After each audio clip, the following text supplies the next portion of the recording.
Piece আম খা মা। না আমি সব আমটা এখন আমি আর খাবো না। এই বছরের একটু খা, বছরের ফল, এক পিস খা। না আমি এসব আমটাম খাবো না, এই যে আমার ভালো লাগে না খেতে।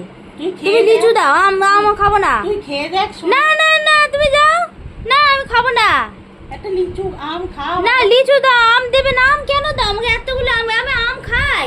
এতগুলো আম কেটে এনেছো আমার জন্য, কবে থালা ভর্তি করে এনেছো। না না না আমাকে দেবে না, আম দেবে না। মানে বলবো একটা কথা শোনে না, একটা কথা রাখ মা আমার। না না আম খাবো না, আম বাদে তুমি অন্য কিছু দাও, তুমি বিরিয়ানি দাও আমাকে। এসব আম টাম কি, সব ফল টল আমাকে দেবে না। বাবা কি কপাল, কি কপাল। তো তোমরাই বলো, এরকম জোর করে আমাকে এরকম আম খাওয়াচ্ছে, এটা কি ঠিক? আমার আম খেতে ভালো লাগে না, আমি আম খাবো না। না আমাকে জোর করে নাকি আম খেতে হবে? কাউকে জোর করে কিছু খাওয়ানো যায়? আমি আম খাবো না, এটা আমার ব্যাপার, খাবো কি খাবো না। কাউকে জোর করে কিছু খাওয়া যায় না।